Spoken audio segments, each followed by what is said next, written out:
Hey, this is Coach Bob Markovich. There we go. Hey, it's Coach Bob Markovich with North Coast High Performance Teams. Today I have my friend on with me. His name is Dr. Brendan Hales. He's a doctor of chiropractic. His practice is in Amherst, Ohio with the Watson Wellness Organization. And his specialty is immunology and acupuncture. And I could let everybody know that I've been acupunctured by Dr. Hales. It was enjoyable. It was a lot of fun. It was a cool experience. And you did that cupping on me too, right? That's right. So the purpose of this this podcast, this video right now is to talk about hydration. A lot of athletes today are, spend time drinking soda pop and getting ices, and we've got this whole shaved ice movement going on right now. And, I've got the feeling that there's a lot of kids out there that aren't hydrating properly. So I'm going to bring Dr. Hales in just to talk about that. So Brendan, what are your thoughts? What do you think you want to chat about today? Yeah. Well, Bob, thanks for having me on. I appreciate you, offering me this opportunity to come on with you and to just, get the word out, spread the message, spread some truth about science and about hydration. There's a whole science of hydration. There's a whole science on water. Believe it or not, it might sound boring. Okay. What's the big deal about water? We know that water exists. Okay, great. Drink it, hydrate, great. Then you're off to the races and you'll be good. But as you know, there's multi-million billion-dollar companies like Gatorade and other companies out there that focus, specifically on hydration. And before Gatorade came out with their rehydration strategies with their brand, athletes were just not at their peak, and we didn't know on how athletes can improve themselves or how people could just improve in performance and overall hydration strategies before Gatorade came along and everything. And now the science has just really, exploded. We have, different scientists looking in, doctors, clinicians looking into this subject. And on one point, we're going to talk about today about a book called Quench, which was by Dr. Pollack, who did most of the research. And so I'm just going to kick off with a question here, Bob. Okay. What's Sure. the natural state of water? The natural state of water is, I'm going to say, a liquid. Okay. So in a particular state, okay, at the temperature that it is outside right now in Ohio, you'd be correct. But is that the natural state? Well, in winter, it's not. All right. So And in winter, it's a solid, right? That's right. That's right. And when I boil it on the stove, it's a steam. So naturally, at higher temperatures, it's going to become a steam, right? Yep. Well, Dr. Pollack says that he's proposing, okay, that there's actually a fourth state, right? We're used to this 3 states of water: solid, liquid, gas, right? Easy. Okay, we got that. We can observe that, and we can reproduce that in the field. But Dr. Pollack says, well, there might be a fourth state. And this fourth state of water is what we call like gel water, easy water. We call that easy is short for exclusionary zone water. And I'll explain that in a minute. What else? Structured water. You might have heard those terms before. Right. Organized water, all these other different terms that are out there for this particular form of water. And basically, so if you think about a desert plant, okay, open up a desert plant, aloe, for instance, okay. Aloe has water in it. It's able to sustain itself in the desert, but it's a gel form that it has in that aloe plant. It's able to sustain it over a long period of time with very little actual access to liquid water, right? H2O. So this new state of water that Dr. Pollack is, arguing for as a fourth state of water, instead of the structure of H2O, okay, it's actually H3O2 is what they're finding in this structured form of water. So instead of water kind of with, in its particle kind of floating around each other and doing this, okay, so if your listeners are watching, they can see my hands here, but my hands are just kind of moving in a, just in a haphazard way, kind of how liquid is, and gas is a little bit more excitatory.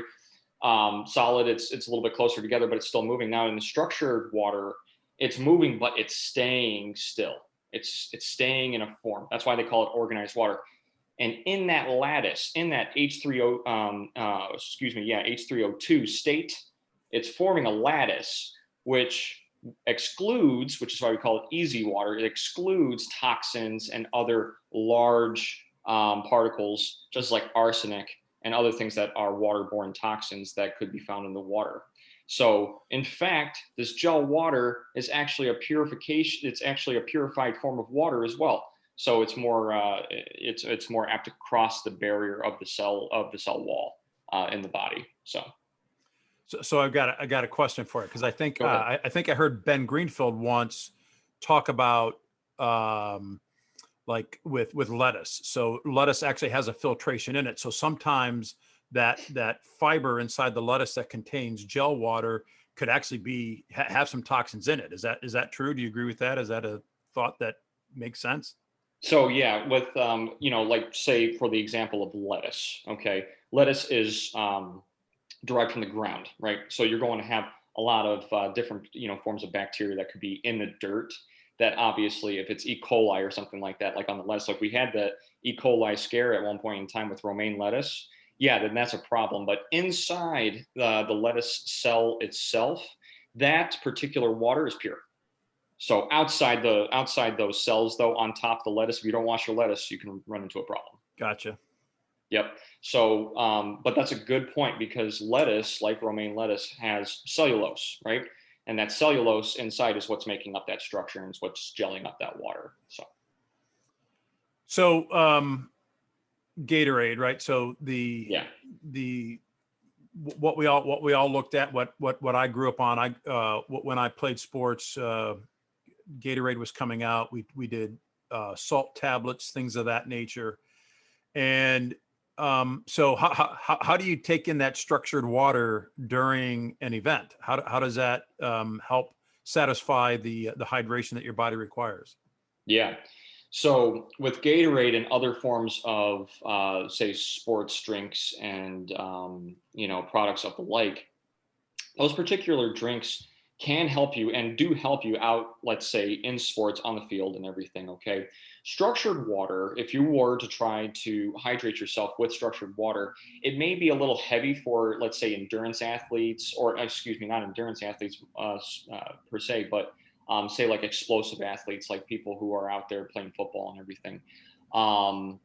What you do is, how you can make up your own, drinks at home and everything, and beverages at home, is what chia seeds are. Bob, I'm hoping that the rest of your viewers know what chia seeds are. They can look up what a chia seed is, and then go find it at their local grocery store. So I'm going to take you through a little bit of history about chia seeds. Down south, the ancient Aztecs, they didn't have access to a lot of water when their mail carriers used to run mail from one area of the empire to another area of the empire. Okay. So what they would do is they would carry a little bag on their hip of chia seeds. Okay.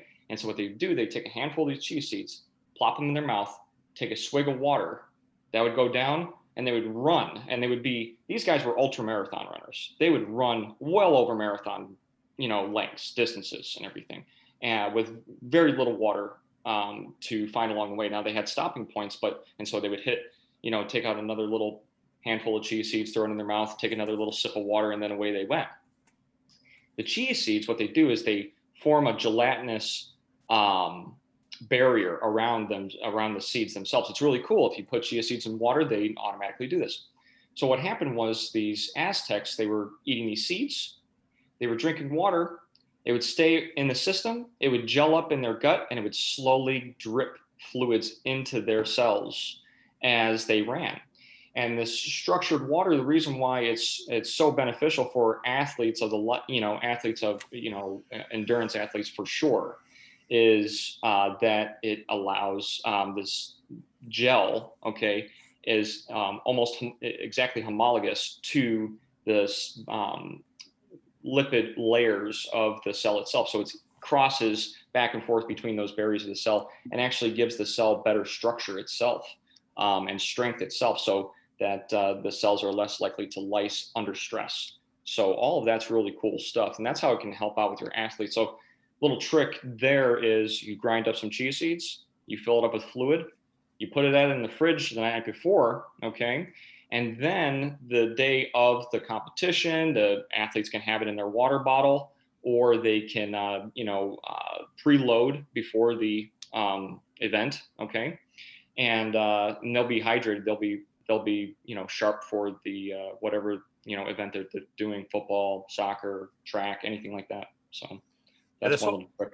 this whole idea makes me take a different look at hydration. So when I started messing around with hydration and trying to figure it out, what I did is you use that I front loaded the hydration. So for several years I was a competitive cycler and get on the bike, and I sweat. So no matter if it's 30 degrees outside or 100 degrees outside, I'm going to sweat. So I lost a lot of water through the sweat.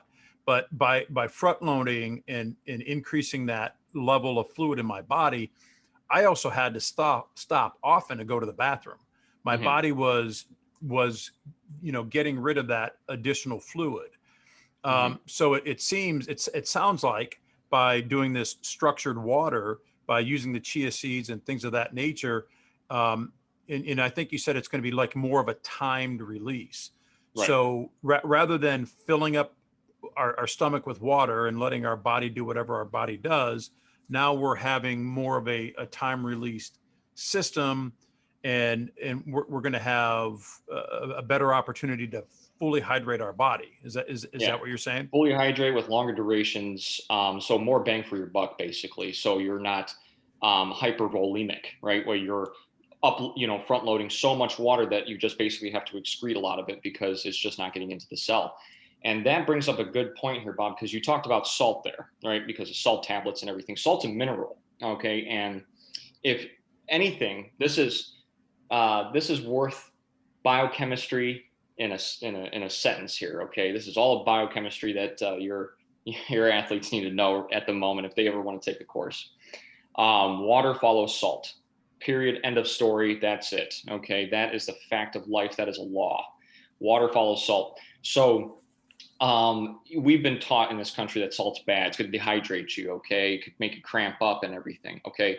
Well, maybe in excess amounts or in improper amounts, in trying to, find that good ratio and that balance between salt and water. But salt is going to allow water to cross the barrier into the cell where the magic really happens there, where hydration really takes place. And so it's extremely important that your athletes have a good amount of sodium in their diet. Usually what I recommend for my patients, at least, when they come in, is salt to taste. But also you want to, make sure that your athletes are not doing something with like iodinized salt or table salt. What we want is salt with a high mineral profile. So Celtic sea salt, right? Pink Himalayan salt, flaky sea salt, things like that. Those particular types of salts are from, the mineral in the mountains that they have to extract it from. And so you're getting all these other trace minerals along with it that are extremely beneficial for hydration purposes. So that's another takeaway for your listeners as well. So hydration isn't your body isn't water existing in your stomach. It's the water being absorbed by your cells to maintain healthy cells. Is that what you're saying? That's it. And that's the way we survive right there, is our cellular life. Okay. It's our cells' health that we're trying to keep up and trying to allow our bodies to keep the engine moving forward and everything. I'll give you a example here. So if you go to the hospital and they want to rehydrate you, okay, they give you an IV of saline. It's never pure water. Why is that?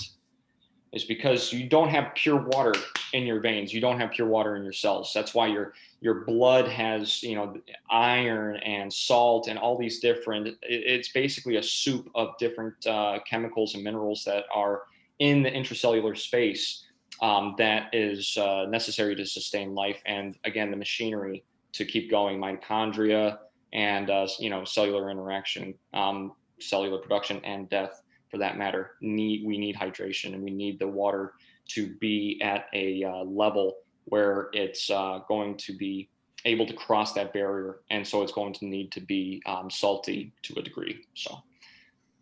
So talk to me about electrolytes, and does the structured water have electrolytes in it? Do I need to put, a teaspoon or X amount of salt along with it in order to get the proper electrolytes, or what happens there? Absolutely. So yes, to answer your question, yes, you're going to need to play around with some concoctions, some recipes, okay, that are going to get you an exact, or at least close to an exact number that you're going to need to help someone. Let's say, let's take for instance, we want to replenish someone's hydration stores. They just did an event, like you said, you sweat a bunch, right? You just excreted a bunch of water. How are you going to replenish that person's hydration stores? This happens a lot for fighters that are cutting weight, okay? And so one of the strategies is, now we're trying to do everything naturally, okay? We're not trying to go out and buy a sugary sports drink. We're not trying to rehydrate with, something else that's been pre-concocted for you. So I'm going to give you, your listeners and yourself a little bit of a tip for rehydration strategy. So the mixture I'm going to give you here is watermelon, honey, okay, branched chain amino acids, and Celtic sea salt, pink Himalayan salt. Okay, one of those salts that I mentioned before. Okay, now the reason why we're putting those groups together, okay, is because we're trying to actually hack the body to shuttle more of these minerals and these electrolytes and sugars into the cells as quickly as possible. Okay, because we want to rehydrate now, right? We want to get going now. So your athletes come off the field, they're tired, they're sweating, they're excessively breathing, they're hyperventilating, their heads hurt, everything is, their skin is swollen, okay? They are dehydrated, okay? Severely, significantly dehydrated. They may have lost pounds, all right, of body weight in hydration, in water, okay? 60% to 70% of the muscle is made up of water. We're just water bags, okay? So we need to be sure to replenish that. And so here's a trick, along with structuring your water too here, Bob, is we want to add in that watermelon, okay? Watermelon is going to be fructose. That's one of the ways that we stimulate something called GLUT4 transport system, okay? So it's GLUT stands for glucose transport. That's going to help, that's going to be your bullet train into the cell, okay? If I just drank water, it's going to take a few minutes in order for that to get into the system and to go through its process. But if I can cut that in half, that's way better, right? That's the way we get our hydration back on track here, and that's the way get your athletes back up and strong in the fourth quarter at in the game, or later on in the season, or later on in the day during a tournament or something like that at track or track and field. Honey is dextrose, okay? It has a lot of dextrose in it, so it's going to be a more slowly absorbed form of sugar there, which is also going to stimulate that GLUT transport system, GLUT5, and for that matter. Okay, caffeine, you can add a little bit of caffeine too. I didn't mention that before, but that also can stimulate one of the GLUT transport systems to get hydration into the muscles, especially. Okay, branched chain amino acids. Okay, that's going to help out, just give your muscles a little bit more recovery there. Okay, since branched chain amino acids are basically what they are. They're amino acids, so they're the building block of our proteins in our system. Okay. And salt, right? Salt's going to stimulate something called SGLT, okay? So that's the sodium glucose transport system, okay? That's going to help, again, trigger our body to push more water into that cell, which is what we want. So to your listeners, again, watermelon, honey, branched amino acids, salt, you can add in a little bit of caffeine in there if you want, and then that person's going to be wide awake and ready to go in the fourth quarter. So do we put that in a blender? What is the ratio? What does that look like? Ratio to carbs to protein, okay, for instance, I'll give you that, is 4-1, okay? So we want more carbs to protein with this one. Reason being is because when your athletes are depleted and dehydrated, okay, they also lost a lot of glycogen, okay? That's your readily available sugar stores that are in the muscle, okay, that are working during an anaerobic exercise. Okay, so if a person is coming off the line and is pushing somebody in football, they're using up those sugar stores. Okay, they need those sugar stores. It's a fast-acting, fuel source for you. So, and again, to protein, again, that branched chain amino acids being protein themselves. So it's going to be a smaller ratio of branched chains to the large sum of carbohydrates that you're going to get from the watermelon and the honey, for that matter. Put it in a blender. And that's the benefit of smoothies, right? Okay. As you mentioned before, lettuce itself has, cellulose. Okay. It's going to structure the water naturally. If we blend, up the watermelon and mix it in with the honey and the salt, it's going to just make a concoction of this, this super drink. Okay. And, this is something else that's interesting about this too, Bob. You know that they used to give this particular kind of mix and ratio, excluding the branched chain amino acids, to people in Africa who couldn't get access to IVs when they had something called Shigella. And Shigella, as you might know, your listeners might have heard, is where you have something called rice water diarrhea. You are just completely losing more fluid than you can take in.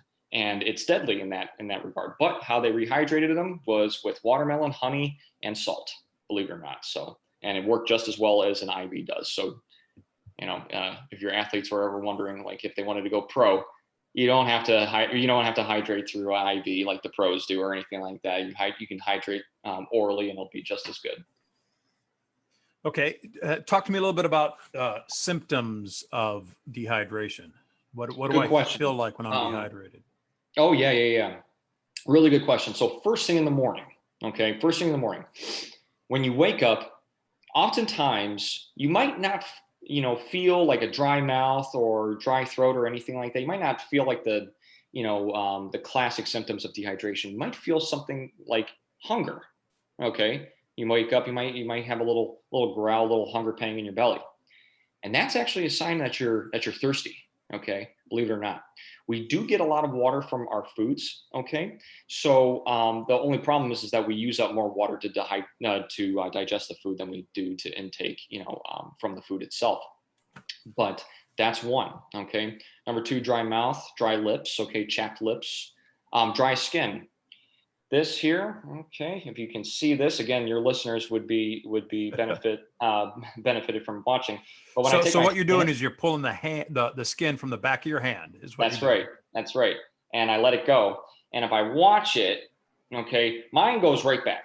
Okay, it springs right back into action. Doesn't look like anything was there. But if you do that, and it lingers for a little bit, okay, and you can see it for maybe a second or two afterwards before it disappears entirely, that's going to indicate that you're also dehydrated and that your collagen, okay, is being damaged due to that dehydration. Okay, so that's another one. You see elderly people all the time. They have very thin skin, very, very low collagen levels, okay, and their collagen is being damaged in their skin.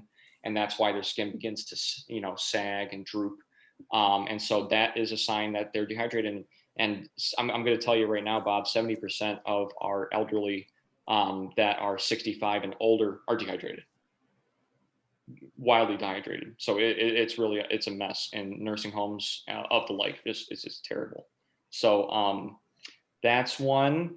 Headaches, shortness of breath even can indicate that you're dehydrated. Fatigue, okay, mental fatigue, brain fatigue, inability to concentrate.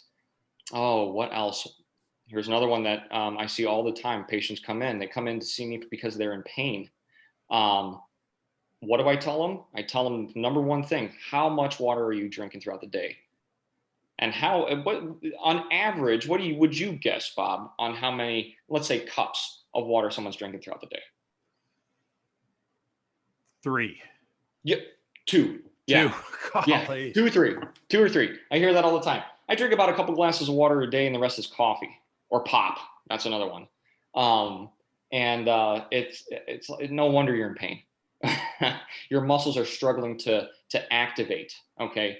What's happening is you can think of your car not having enough oil, and the pistons are just rubbing on each other and causing heat and friction and damage. That's happening in our muscles and our joints. So joint pain is another representation of dehydration.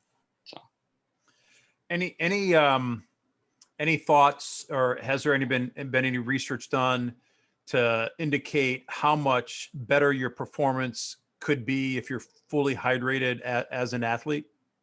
Huge, performance differences, extremely noticeable differences. There is plenty of research out there. That's why Gatorade got funded in the first place, down in Miami University, okay, or Florida. Sorry, it was the Florida Gators that brought it up. Sorry, that I'm getting my history wrong there, which is why it's called Gatorade. Hey, fun fact. But yeah, so back, in the university, it was widely studied and found that when they gave these athletes electrolytes, their performance skyrocketed and their endurance and multiple markers, strength, explosiveness, multiple markers went through the roof. I don't have those numbers specifically, but to answer your question, absolutely, and that's easy research to find out there. So it's almost as if the athletes can increase their performance overnight or over a couple of days by making sure that they're properly hydrated. Absolutely. Yeah, and a couple of days I think would be the right marker in case if somebody's chronically dehydrated. I'll give you another thing here that I've written down. Let's see here.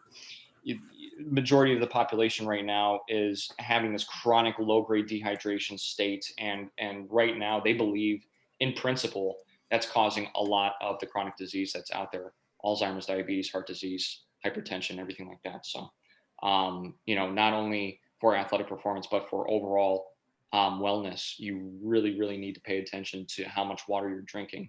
So, yeah.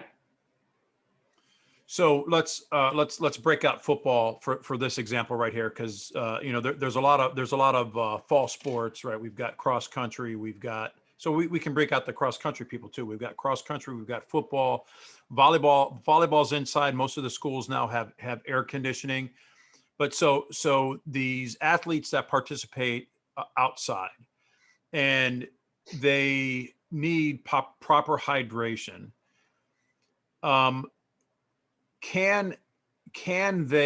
Should they begin proper hydration now so that when competition comes, right? So when August is here and the competitions are there, their body understands hydration, their body's able to absorb and keep the absorption rate that they need. Is that something that there would be a problem if they waited to, let's say, the first week of August before they started to focus on hydration? Is there any thoughts there? Oh, absolutely. The sooner the better. Okay. Reason being is because it's going to help your training, right? If we're training at a higher peak, then we're going to perform at a higher peak. Okay. And that's just the natural, breakdown of athletes nowadays. We want to train the best we can. We want to train the hardest we can. And so we can perform the best we can. And if you're practicing or if you're training at subpar levels because you're dehydrated, guess what? Your performance is not going to be great later on if you hydrate later, okay? Because you didn't train to be at that next level, okay? And so, as you know, Bob, this is an individual choice. I mean, we can make programs up for these kids and everything, but these kids have to take it upon themselves to watch their nutrition, watch their hydration, and to do the best that they can to, again, appropriate a lot of these strategies for themselves. So I'll give your athletes here, for football, whether it's for football, cross country, whatever they're doing, first thing in the morning, drink a liter of water. Okay. Before anything, before you eat, before you have, coffee or any other beverage throughout the day, 1 liter of water. Okay. Easy way, find a measuring cup like this. Okay. Or something that's going to have the tick marks on there, so that when you get up in the morning, bam, you start that process right away, get that fluid in you because you went through a 6 to 8 hour fast of water and you need to rehydrate. So just making that change right there, they're going to put themselves in a better position to be able to perform better and train better. Absolutely. Absolutely. And again, habits make the destiny, right? So you want to make sure that, you are appropriating these habits and getting these habits done early. Okay. So that later on in the season, you don't have to think about it. It's less stressful. You're just automatically doing it. And these kids will see that when they compare themselves to someone else that might not be appropriating these strategies, they're going to be performing way better.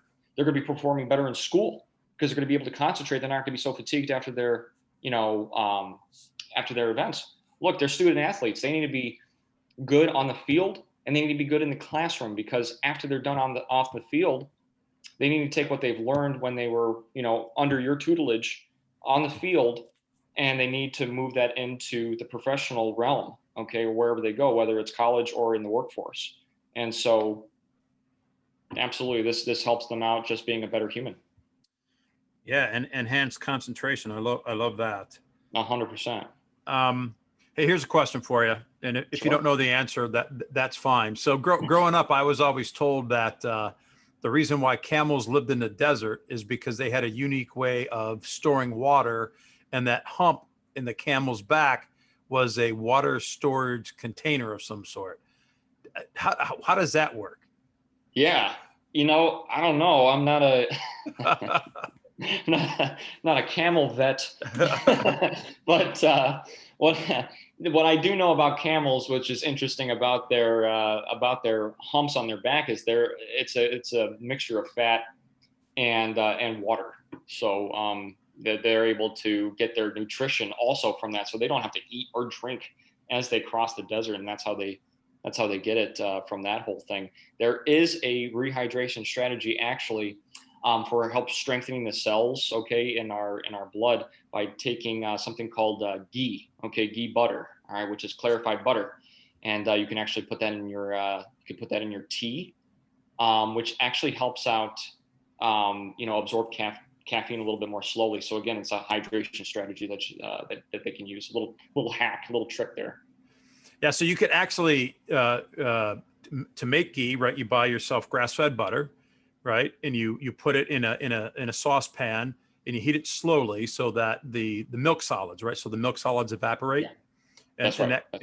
So if you don't have the time, the effort, or the energy to do that, you can go to Aldi. Aldi's actually sells jars of ghee. And I've got probably 2 or 3 in my house. I do bulletproof coffee, so that the ghee is part of that bulletproof coffee as well. And yeah, so how does that help hydration? Because I've heard that before, but I never really looked at the science behind that. Right. Again, it's going to be stimulating those GLUT transports, okay, and the SGLT transport systems in the blood, in the system itself. So ghee contains salt, right? It's going to have a certain level of salt in it. And so what that's going to do, again, if you want to think about when we put oil in water, okay, olive oil in water, the oil coalesces, right? It forms, one solid globule and away from the rest of the water, okay, because the fat itself is hydrophobic, okay? The cell wall on the outside is hydrophobic, okay? It's how it moves through what we call the ECS, the extracellular space, so well, okay? And so when you have ghee butter and you're absorbing that into your system, now we need these transport systems in our gut to package this up and then move it into the system. That's a whole nother, conversation there altogether. But basically, when we homogenize the nutrition that we're taking into the cell, okay, the more easily it's able to cross that cell barrier and therefore hydrate you. Again, water follows salt. That ghee has salt in it. It's a lipid. It's going to cross the cell wall barrier much more readily. And because that salt is there, water is going to just follow it. So if you have any extra free-floating fluid in the extracellular space, that's going to help out with that. So interestingly enough, that helps out with inflammation, right, Bob? And what does inflammation cause? Causes swelling, all right, in the extracellular space. What happens when we have something that's an anti-inflammatory? It shrinks that. There's the mechanism right there for you. So you use the word homogenized, and yeah, probably a lot of people that are listening here the only time that they see homogenized is when their parents bring home a gallon of milk, right? It says homogenized. right. So what exactly does homogenized mean? So homogenized basically just means, if we're taking it directly from the Latin term homo, it means the same, okay? And so we're making it the same or similar to the structure of the cell itself. So. Very good. Yep. All right. What other, and you talked about, you used the term hack, right? And yeah, a lot of the kids are listening to this. They hear me they hear me use that word. So how else do you have any other ways to hack hydration? So, I mean, the big ones with hacking hydration definitely is going to be timing. Okay, and so one of the ways is, and staying away from certain foods as well. So I'll give you both of those. Okay. The timing is going to be pre and intra workout. Okay, so whatever you're doing, you want to make sure that you're preloading your hydration, and affording these hydration strategies before you go into your event, and you want to make sure that you're hydrating during the event. Okay, because again, when you're sweating, when you're expending a lot of energy, all that combustion is going to be using up a lot of those fluids. Okay, and you're going to need to replenish that during the time, and if you want to perform at your highest level. Okay, so pre and intra and post, of course, you want to make sure that you're hydrating afterwards, so you get a good night's rest, because if you're dehydrated, you're not going to sleep well, and the brain's not going to repair itself well. Again, the brain is bathed in something called cerebral spinal fluid, which is made up of sugar and water. Okay, and so that's another big deal with when we're talking about something called CTE, or chronic traumatic encephalopathy, with these football players, boxers, things like that have multiple head trauma. Okay, so hydration is going to help protect the brain. Okay, it's going to help someone perform better before, during, and after whatever event they're doing. Okay, and then help me out, Bob. I said that. And you said that there's And the certain foods to stay away from. Okay. foods to stay away from. Yep. Okay, so foods to stay away from. So foods that are going to be, and this is going to be kind of counterintuitive to what we were saying before about salt, but you want to stay away from those really salty foods. Okay. Reason being, okay, pizza. Let's take pizza for instance. It's extremely salty food. Okay. It has the particular salt that's in the pepperoni. Let's say, because generally that's what we're getting. We're getting pepperoni pizza. There's salt table salt put into the dough, and there is salt again in the particular cheeses that they use, Parmesan, mozzarella, and everything like that, which is mostly milk in the end anyway, which is pro-inflammatory. Okay, so when it's in its basic dairy form like that. So what happens is we're building up all that salt that we're taking in from our food, there builds up in the extracellular space that's outside the cell. That's unusable. It's unusable, right? We pee that out. Okay, we get that out of our system. Our kidneys work a little bit more. You ever notice if you eat too much pizza, your heart kind of beats a little bit faster. You excrete more urine a little bit, right? You feel like you're a little bit more out of breath. Okay, all of that's happening because your body's having a reaction to the amount of salt that you had, and it's the poor salt that we're talking about, that table salt that we don't want. So what happens is salt builds up in the extracellular space, the intracellular space. What happens, Bob? Water follows salt. So we have too much salt over here in the extracellular space. Water leaves the cell, binds up to the salt, okay, that's in that extracellular space. You pee that out, you're dehydrated, okay? You become what we call hypernatremic, which is too much salt in the system. So that is one way that your athletes can help themselves nutritionally, okay, and functionally for their events. Okay, so maybe one last question. So you're currently training for a marathon, correct? I am, yeah. How much hydration? How much fluid can you onboard during the course of an event like that? 26.2 miles? Is that what it is? Mm-hmm. How can your body process? How much fluid can your body process in order to hydrate as you're running for whatever 4 hours? I'm assuming you're a sub 4 hour marathoner, but that's just an assumption. That's yeah, that'd be a hell of a run. Oh man. So your body processing, let me see on how to best answer your question here. So let's just use pounds, for instance, like how much your body is excreting during the time and how much you want to then replenish. Okay. The idea there is to not take in so much just purified water that it's not going to get into your system. So you see, if you watch videos on other marathon runners and everything, you'll see them, they'll start to fail at the end, literally can't stand. And what that is, it's basically their muscles completely sapped of all glycogen. their central nervous system is shutting down because it doesn't have enough hydration. It doesn't have enough B vitamins in order to sustain that person's action potentials. And so what happened was they became hyponatremic. Okay, they drank too much water. All right. So the idea is we're trying to get as much bang for our buck there, when we're trying to consume water, especially during the event. I'm definitely not going to be chugging a bunch of water during the event. I'm trying to get as much as I can out of that little bit of water that I want, because I don't want to feel too heavy in the gut. But your body burns, and depending on your output. But if you're like in zone 2 is like that, if you're looking at a heart rate monitor, that's going to be, where you're exercising or sweating, but you're still able to talk for the most part, but you're heavily breathing. That's zone 2. You're going to be losing about a pound an hour if you keep up with that. If you're sweating, if you're, and again, it depends on the intensity, but I would, probably put that right around there. But when I measure athletes, when I'm dealing with athletes, I tell them, a great way to understand on the intensity of the exercise that they're doing, okay, is always the talk test. If you can talk during it, or if you can't at all, that's going to tell you how much the intensity of that exercise is. Then weigh yourself after whatever you did.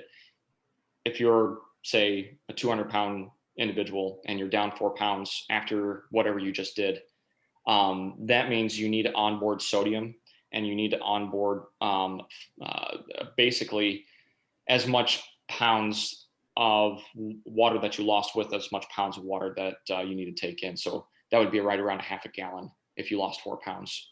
So. Okay. Hope that answers your question a little bit there, but.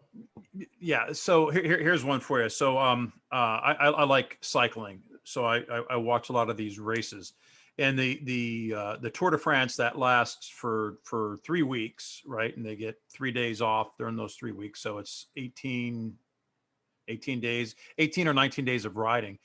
A lot of times they at lunchtime, right? They're riding, they get this bag, and a lot of these guys have Coca Cola in there. Does that seem to be counterintuitive as far as being able to hydrate, or what are your thoughts? Yeah, it's so interesting. A lot of those guys, it's very interesting with all of that. Coca Cola has caffeine and sugar in it, and sugar is going to immediately replenish those glycogen stores that they're wasting. But if you look at those guys before and after the event, I mean, they look like 2 different people, when they come out of that event. That is a grueling event. A lot of those guys are blood doping. I think it was the last Tour de France. They couldn't find anybody that was clean until the 15th place. So I mean, these guys are on all these performance enhancers. So they might be tailoring their nutrition specifically for what also they're taking, especially if they're taking something called EPO, which is erythropoietin, which is going to help recruit more red blood cells. So it's going to help oxygenate the blood a little bit more and more. That is dangerous because it makes the blood thicker, so you can clot more easily. They might be, I don't know, they might be doing something in order to counteract that. But that's what at least I can say about the Coca Cola business. I definitely don't recommend that for my athletes. But sugar and caffeine, we talked about those glute transports, and that's how they do it. So that might be one of the ways.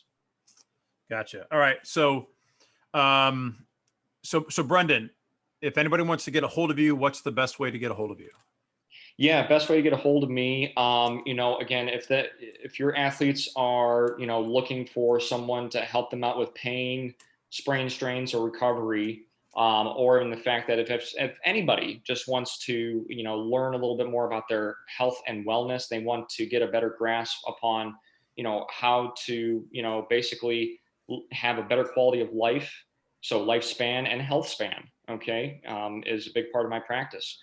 They can reach us at Watson Wellness. You can go to watsonwellness.net. That's our website. You can also call the number 440-452-7420, which is our office number. Or you can reach out to me personally at my professional email at Dr Hales Cairo, so Dr Hales, Hales, Cairo CHIRO at gmail.com, and you can ask me questions there. And whether or not I get back to you right away is dependent upon my schedule, but that's the best way that your listeners can get a hold of me. So. Hey, Brendan, thanks so much for the time. We really appreciate you stopping by, and I'd love to have you on again sometime in the future and talk about some other questions that you've raised in my mind. Yeah, absolutely. Bob, again, that was a pleasure. And thanks so much for having me on. Happy to do it again with you. And yeah, we'll talk about whatever you want to talk about. We'll talk about everything.